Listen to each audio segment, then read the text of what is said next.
We begin with the U.S. Vice President's speech in Munich. JD Vance today told a room full of European defense and government leaders that free speech is in retreat in their countries. At the Munich Security Conference, Vance claimed that freedom of expression is being eroded, and he called it a bigger threat to democracy than Russian military aggression. He also addressed the issue of migration, saying Europeans had not voted to open what he called the floodgates to migrants.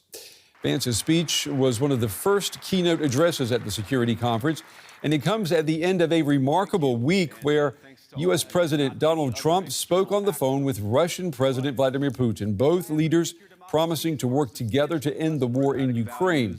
European leaders, however, fear that this will be done without Ukrainian or European input. And many of those who are gathered in Munich would have been hoping that the vice president could shed some light on Donald Trump's plans for a negotiated peace in Ukraine. Instead, they got a lecture about democracy here in Europe. In Britain and across Europe, free speech, I fear, is in retreat. So I come here today not just with an observation, but with an offer. And just as the Biden administration seemed desperate to silence people for speaking their minds, so the Trump administration will do precisely the opposite, and I hope that we can work together on that. In Washington, there is a new sheriff in town, and under Donald Trump's leadership, we may disagree with your views, but we will fight to defend your right to offer it in the public square, agree or disagree.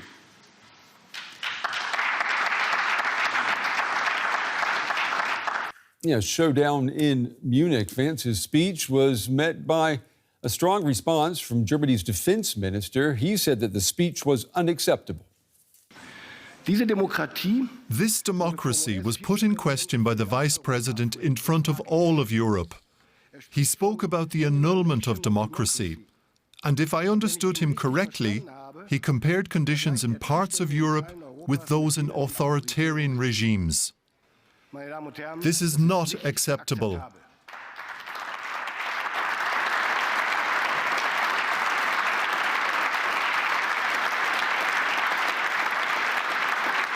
All right, we're going to stay in Munich. We're going to go to our correspondent, Teri Schulz. She's at that security conference.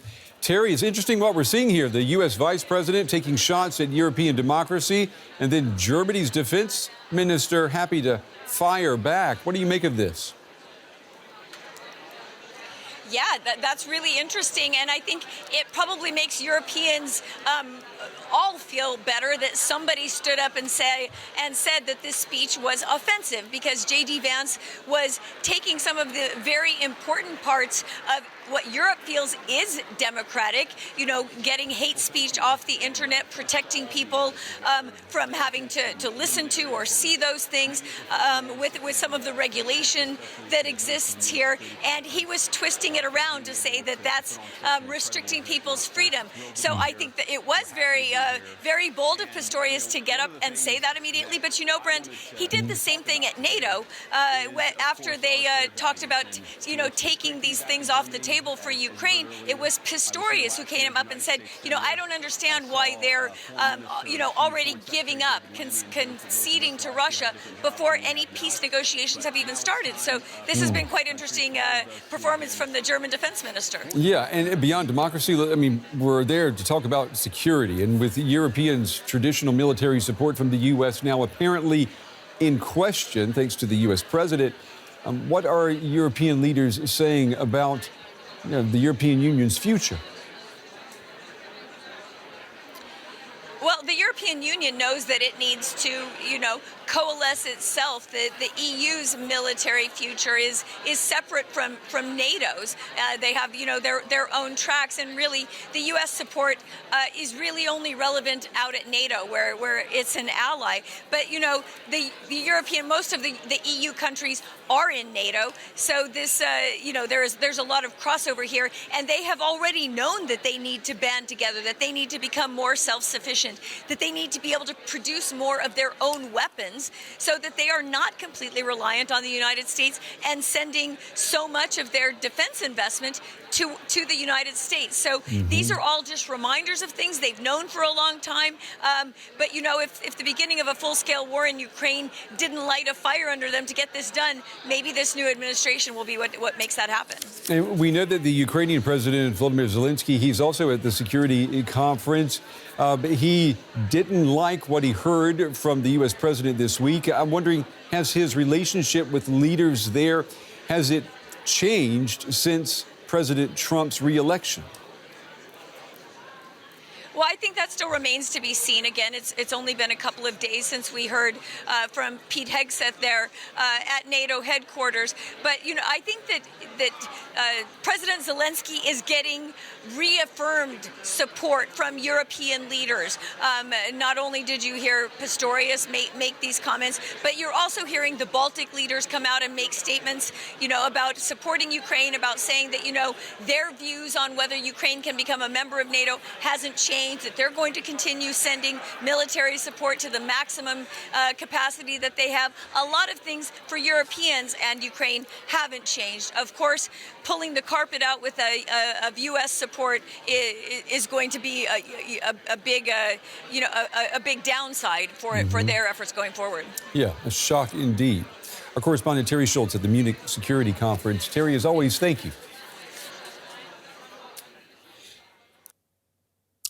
All right, I'm joined now by Cathryn Clüver Ashbrook. She's a political scientist from the Bertelsmann Foundation. She is at the Munich Security Conference. Ja, ich glaube, die Tonregie kann uns nicht hören, Henning. Ja, Cathryn, ich kann Sie hören, ja.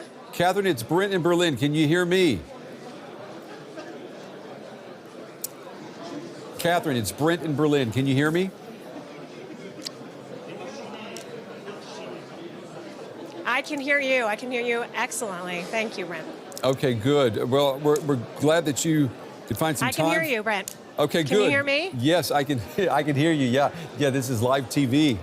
A lot of fun. Let me ask you, Cathryn, what is going on there at the security conference? I mean, we've seen lots of these conferences before, but this year it seems that the U.S. and Europe are going in very opposite directions. Have we ever seen such open discord in the transatlantic relationship before?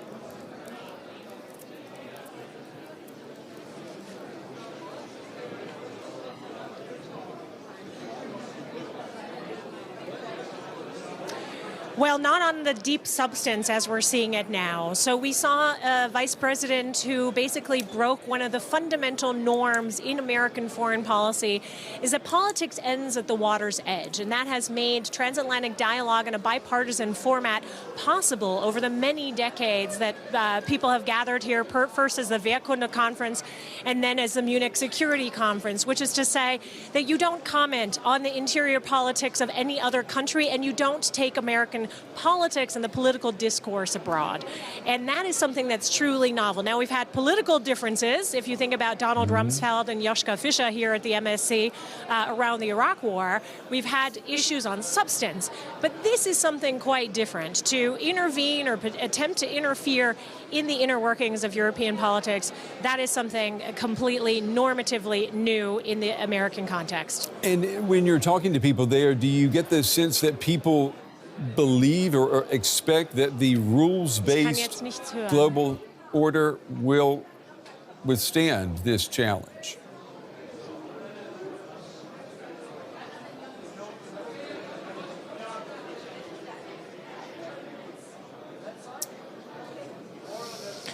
Well, I think there's a serious trust problem. The Europeans are doing more than hand-wringing. They are constantly trying to interpret every half sentence that emerges now from the Trump administration on whether a nuclear shield will still hold with respect to Article 5 commitments in NATO, even if the United States decides to move away from its kinetic engagement on the European continent. So there's been a lot of tea leaf reading on the statements made point by the Secretary of Defense, Pete Hegseth, what this means. So a lot of Europeans in these hallways are trying to interpret what the actual reality could be emerging from Washington. But the Europeans are very clear and now clear-eyed and potentially recommitted, at least many hope so, to really launching into a full-fledged underscoring of their own defense capacities at speed. The U.S. Vice President today, he talked a little bit about migration. I want you to take a listen to what he said. And of all the pressing challenges that the nations represented here face, I believe there is nothing more urgent than mass migration. No voter on this continent went to the ballot box to open the floodgates to millions of unvetted immigrants. So, Cathryn, I want to ask you, was the U.S. Vice President there, was he attempting to intervene in the German election, which is just days away?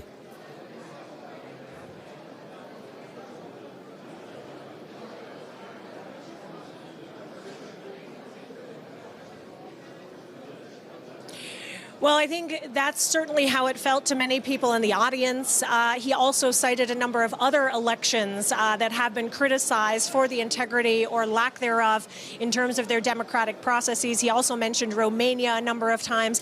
You got the tone in this speech that either you allow greater access to far-right parties, you either allow the kind of conspiracy ideology that, by the way, was the first third of the vice president's speech into political discourse, or the United States will make discussions with you very difficult. And so that threatening tone did seem very clearly meddling, especially on the migration point, Brent, that you raised, when that is blatantly factually untrue. There is no such thing as mass unchecked migration into the European continent. That's what Dublin II is for. That's for what a number of efforts on Frontex are for, and that's for what the stepped-up asylum compromises over the last few years have been for, to prevent all of that.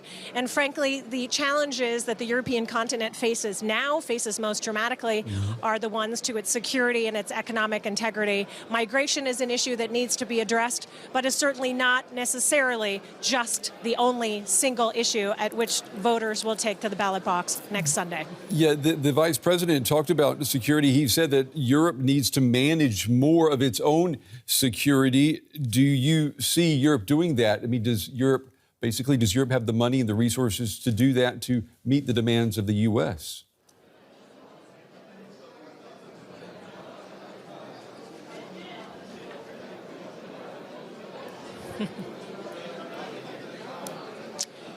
Well, look, at least on the face of it, in the way that budgets are currently constructed, it does not. And that has been the main concern in these halls, which is to say, how do you free up additional financial resources, both from the private sector, but fundamentally from the government sector as well? How you do it, whether you do it through new tax levies, whether you borrow together as European countries or European parts of the pillar, the European pillar in NATO, how you construct the financial architecture to step up into the massive void that, at least in kinetic fighting force, a lack of American troops, and we've already heard rumblings that, of course, 20,000 American troops are supposed to leave in short notice, would leave.